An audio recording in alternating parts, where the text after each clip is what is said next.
This demand talks about reducing the amount of emissions we are making as a country. The second demand is transition 100% to regenerative farming by 2030. Regenerative agriculture is when farming and agriculture are done to look after the environment rather than go against it, and I think that's something we definitely all want to see. Our third demand for the strike is to prioritise Te Tiriti-centred climate justice, which is something you'll hear a bit more about later. And our final demand, and I'm sure, well, it's my personal favourite, is make it 16.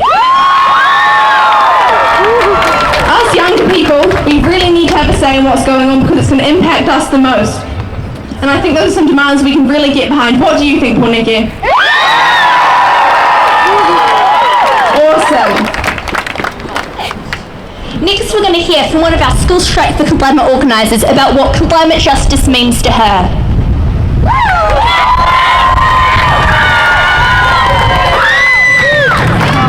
Kia ora anō. For those who don't know me, ko Tumanako tuku ingoa, he area hau o Ngāti Hini me Ngāpuhi. I'm one of the organisers from School Strike for Climate Pōneke, and I'm here to speak to Papa I'm particularly passionate about that ties in with a couple of our demands, particularly our need for Te Tiriti-centred climate justice. Demanding something from the government is one thing, but knowing what it actually means and who it affects is something else. It should be no secret to us here that colonisation is bad, but what many people aren't aware of is the intersectionality of its harmful effects. We are all here today supporting this kaupapa because we know that climate change is one of the biggest threats to our planet. And what are our colonial systems doing about it? Ignoring anti-seafaring bills, funding harmful agriculture, ignoring proper Indigenous voice. Things which go against which my tūpuna signed in Te Tiriti o Waitangi 183 years ago. In Aotearoa, mātauranga Māori is such a vital tool. To listen to the land and to know how it works, to know and what to take can play such a major role in reversing this climate crisis. A crisis felt by Indigenous communities first and worst. A crisis caused by the coloniser that will everyone. Prioritising Te Tiriti-centred climate justice means prioritising the not our tūpuna carried. In Te Ao Māori, Te Taiao is viewed as a living entity. It has mauri and is to be respected as you would respect another person. What it isn't is a mere resource to be exploited of all of its resources without any reciprocity, and that is why there is a certain demographic to be blamed for most of this climate breakdown, and it's not Indigenous people. It's people who let colonial ideologies thrive, who disrespect our tikanga and the mauri of the earth. One of the reasons I am here is because the current way that many big corporations treat the land is in complete violation of Te Tiriti o Waitangi. The all Māori version of the treaty, it claims that Māori will have tino rangatiratanga over their people and land. But obviously this was not the case in the end. Instead, the Crown was granted this complete sovereignty and land was stolen. If our government really cared about Indigenous peoples, it would make a sincere effort on Te Tiriti. Under Te Tiriti, mātauranga Māori would thrive in communities around Aotearoa, meaning Te Taiao would thrive. We would finally be able to treat the earth the way it should be treated. If people seriously considered the knowledge of local iwi and hapu, it could do so much in ways of preventing the extreme flooding we have seen recently. In the Hawke's Bay, for example, it was worsened because all of the modern developments on the land were made under the assumption that the landscape wasn't something that evolved. It is now a matter of using Indigenous knowledge to help reconstruct landscapes, because mana whenua who have been here for generations know better how mitigation and adaptation works on the land. The Western ideas of hydroengineering are also largely to blame. A lot of this flooding was caused by the multiple breaches of the stop banks that were built. These banks were built under the Western assumption that humans are above the environment and that we should be the ones to control it. However, mātauranga Māori means that we are part of this environment and we live and work with it, not to control it. Our kaumātua tell stories of how the rivers they bathed in as children were once clean. Back then, awa would not only cleanse wairua, but they would also cleanse their bodies. Had the Europeans lived the Māori way when they first arrived, we could still be able to do this, but it is now something that because of colonisation and Western hydroengineering isn't possible. We often hear about regenerative farming practices when it comes to living more sustainable day-to-day lives. It's even one of our demands for our strike here today. Often, it is advertised as this revolutionary, hip, cool new thing, but often it is also advertised by, surprise, white people. Little do many know or care to acknowledge that regenerative farming was a thing well before any of this new wave climate activism.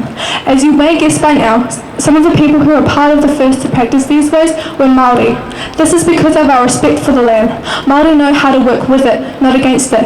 Māori know how people could benefit from the land and how the land could benefit from the people. There were no fancy labels for it, it's just the way it was, the way it should be. Ka ora te whenua, ka ora te tangata. This is a cycle far more sustainable than our current ways of agriculture because it gives the whenua and waters time and resources to replenish. It thrived before the Western ideas of agriculture were introduced. It thrived before all of this rapid global warming. Again, this is proof more of the vitality of mātauranga Māori when dealing with the climate crisis. The roots of our motu are equipped with the tools of mātauranga. Our knowledge is a vital and accessible key to work against climate change.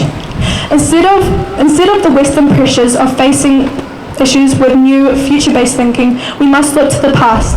There is a whakatauki that applies to this problem and its solution. Kia whakatōmuri te haere whakamua. I look backwards into the future with my eyes on the past. This means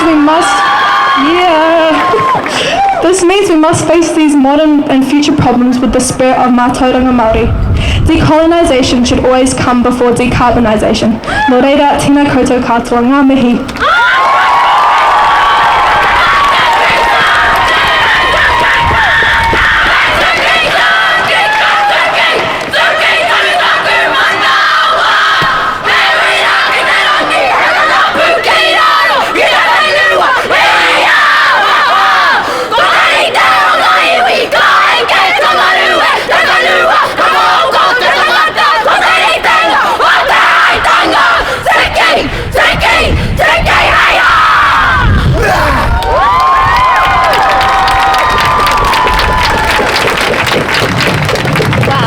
Wow, that was a hard one to follow. Thank you, Tumanako, that was amazing. Next we're going to hear from a long-term climate activist, Caz from Fridays for Future. If she's here, can she please make her way to the stage?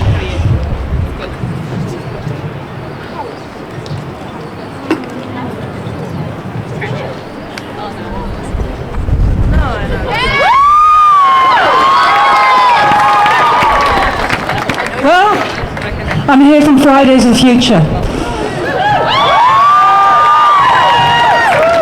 Kia ora tātou katoa. Nō rāringa aho, nō te whanganui atara e noho ana i nāia nei. I'm so pleased to be here and to see you all. I'm not the longest term climate activist here. I just met the longest term climate activist here, Molly Mellish, and I hope you'll hear from her later. And you know what? I was in such a rush to bring all the placards so that you could have the placards to break down that I left the notes behind for my speech. But I promise you, I won't talk about restore passenger rail, and I won't talk about transport. You heard that, I didn't talk about it. I'm going to talk about the future. In fact, I hope that you're going to be talking about the future. That you're going to be talking about the future that you want.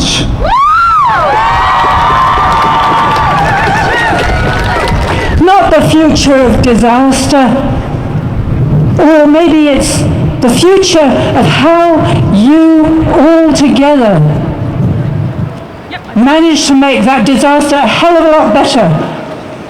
Because what do you want? That's right, and what does that mean? Does it mean sharing?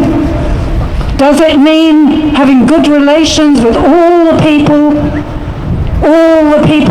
in this whenua, all the people in this world, this earth that is our home, the only one we've ever known and the only one we will ever know? Does it mean having cities that are polluted, or is it a different kind of cities you want to see? How much wilderness do you want there to be around you, and how many other species? That's right, as many as possible. And what kind of food do you want to be eating? What kind of emissions do you want to be pumping out into the earth? And what kind of government do you want to have? That's right, everybody. And how do we do that? How do we get together and talk with each other so that we make the future the way we want it to be? Not the future that we're being predicted to have, with greater and greater disasters. You know, going past 1.5 in the next few years, that wasn't supposed to happen.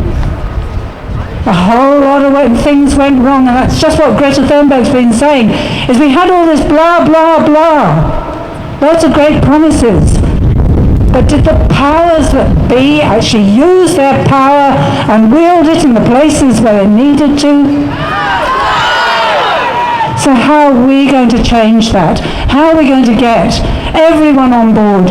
Or at least 10%, 20%, 25%. You know, people are worried about climate change, but hey, who's living in soft denial? Just doing what's there in front of us. You know, we have to do some of that. Of course, we've got to live right now. But we've got to influence what happens to get that future that you want. Thank you.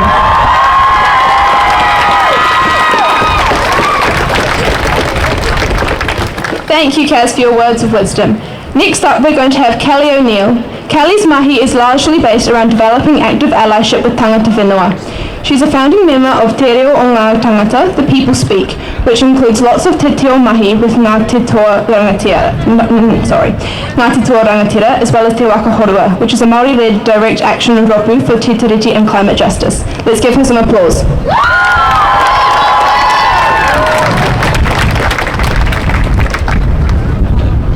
Tēnā koutou katoa.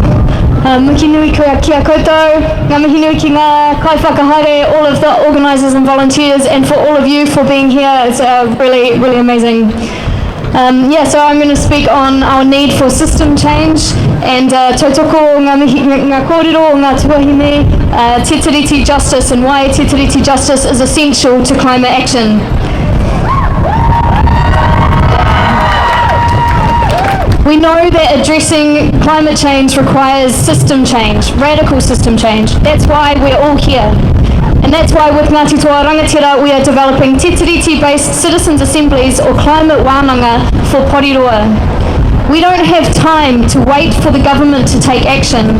They have proven that they will not do that, and they cannot do that. We're told it's the will of the people that determines our governance, but it's not. Not long ago, we were ruled by emperors and kings. Now we're ruled by figureheads who are ruled by corporations, who are ruled by the richest individuals who do their bidding. This is democracy version 1.0, and let's say it is desperately in need of an upgrade. The choices for those of us who can vote are seriously depressing. Only some middle class, but predominantly the rich, can influence who our political leaders are and what they do. I want to asterisk here because I know that there are some amazing politicians and their workers who are trying so hard to make change, but it's a rigged system and it needs transforming.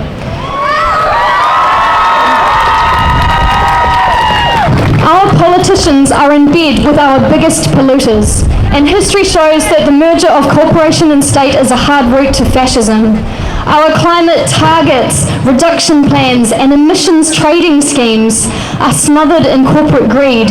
Meanwhile, our greenhouse gas emissions continue to rise. We are told to celebrate tiny, minuscule steps forward, whilst our politicians usher the worst climate criminals behind closed doors to dictate our ambition and the quality of our future.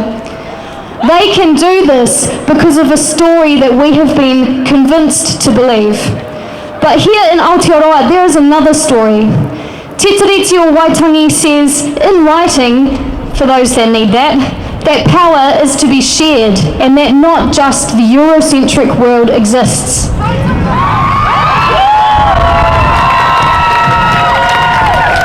Te Tiriti affirms what was here in Aotearoa prior to when Māori discovered the white man. It was an imperfect world, of course, because we are all human, and it was centred on maintaining balance within local environments through reciprocal relationships, both human and non-human, where humans are not apart from nature, humans are nature. Humans belong to the land, Tāngata whenua, and not the other way around. Here thrived a gift economy and restorative justice, where generosity is the ultimate measure of wealth, courage, strength, and respect, where human health is mirrored by the health of all aspects of life and landscape. We know we have to restore nature. That is not an option. And we know this work is localised. It is specific to each and every place. Indigenous leadership is where this expert knowledge lies. The statistics speak for themselves. 20% of land globally is inhabited by and in the care of Indigenous people. In that 20%, over 80% of Earth's remaining biodiversity is being safeguarded by them.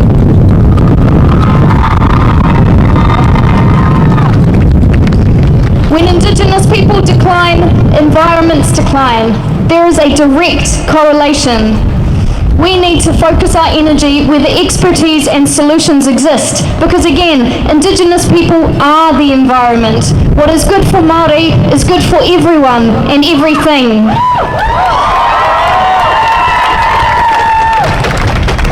But the lies of the New Zealand government have continually attempted to silence tangata whenua and estrange tikanga and customary practices from everyday life. They pit us against each other because our division is their tool to maintain the status quo, and it's fueling extremism and apathy, which makes us the enemy of ourselves. Do we want climate justice ideals to come from a system that is based on white supremacy, patriarchy, colonialism, and imperialism?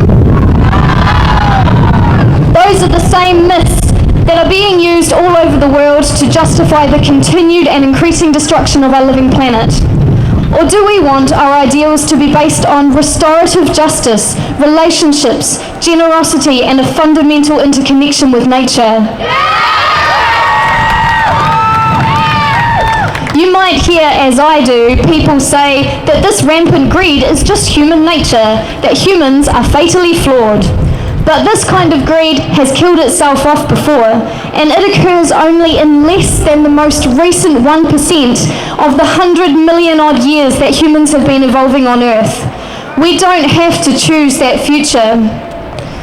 Capitalist corporatism has been allowed to buy the democratic system, and it's now force-feeding us greenwashed bullshit in order to maintain unsustainable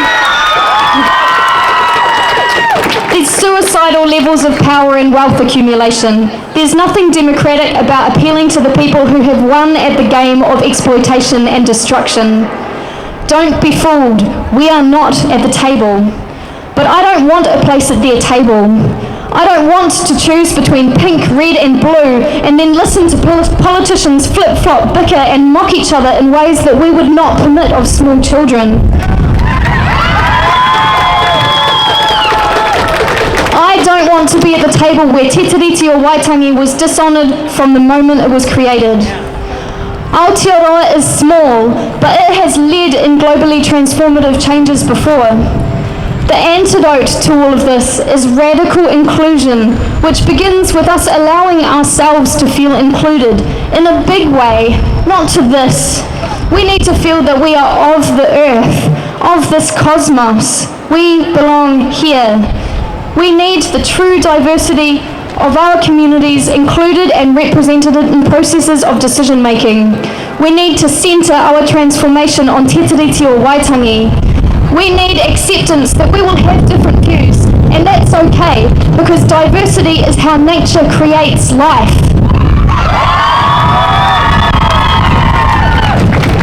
A key goal is to identify shared well-being interests that are sufficiently important to us, despite whatever differences we may hold, and for us to pursue those shared interests until we achieve meaningful outcomes. This is not adversarial politics. Through sharing our understanding, we can develop empathy and envisage processes that will work for the many, not the few.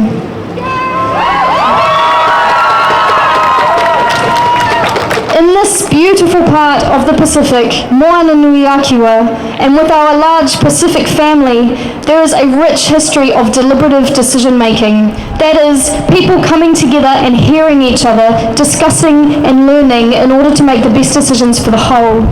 We have the unique opportunity to honour, protect and learn from that and to bear witness to what can grow. This is what Te Tiriti-based climate wānanga or citizens' assemblies in Aotearoa is about. We find ourselves with the moral responsibility to do this work, and while I know that that can feel like a burden, this is also an incredible time to be alive. Because whether we like it or not, we are now part of determining what the future of life on Earth looks like. What we choose has phenomenal impacts. We have to stand for and create a transformation that is participatory and inclusive. We need to centre our transformation on Te Tiriti o Waitangi to turn our biggest injustice into our biggest strength. This is where our transformative capacity lies.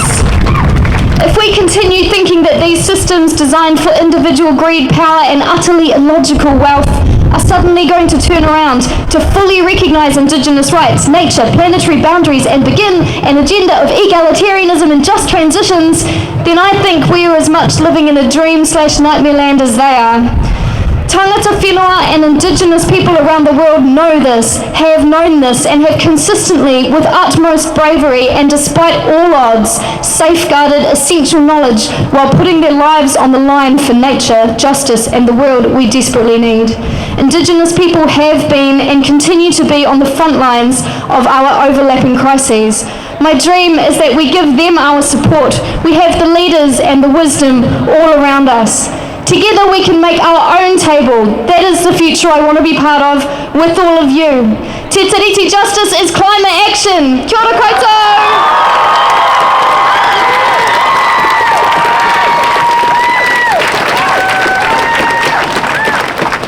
Thank you, Kelly, for your speech and also for all of your support.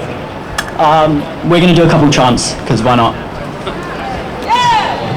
What do you want? When do we want it? What do we want? When do we want it? What do we want?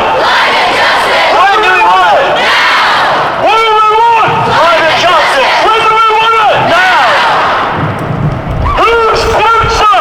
Our future. Whose future? Whose future? Whose future? Whose future? Whose future?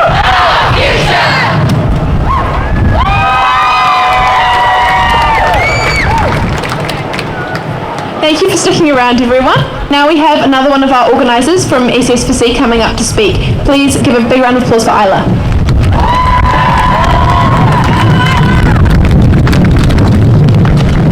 Kia ora guys, I'm Isla. I just want to say thank you so much to Callie and Tumanako for your speeches. Those were incredible and really important to hear.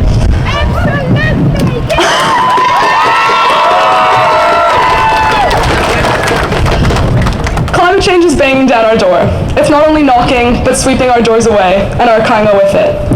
We've experienced more 1 in 100-year weather events in the past decade than ever before. The term climate refugees describes the growing number of people that are forced to leave their homes, their countries, and their land to seek refuge from the effects of climate change. Aotearoa, like many other countries around the world, is struggling with a housing crisis and a cost of living crisis. The number of people living in poverty has increased exponentially since COVID-19. These issues are interlinked.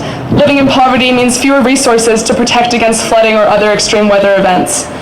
When talking about climate change, we can't ignore this.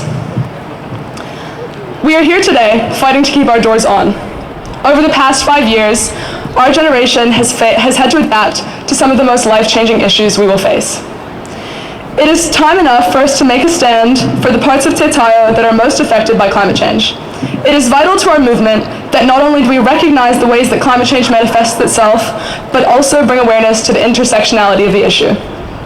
The land we live on is a part of the environment, This includes the chopped up land we build our houses and institutions on, the land that we use for agriculture and other profiting industries in Aotearoa. But we too are part of the environment, just as our forests, plants, animals, water, and sky are. We are far past the point of viewing climate change as solely an environmental issue. It is also an economic issue, a political issue, and a human rights issue. The point of this speech isn't to scare you all about the life-threatening impacts of climate change. It is to make our demands today accessible. It can be overwhelming and hard to understand what our demands mean for each of you personally and what they mean in context with our strike. The point of the speech is to bring people together in understanding and experience and enable us to push for climate justice. We are asking the government to truly reduce emissions by 50% by 2030 without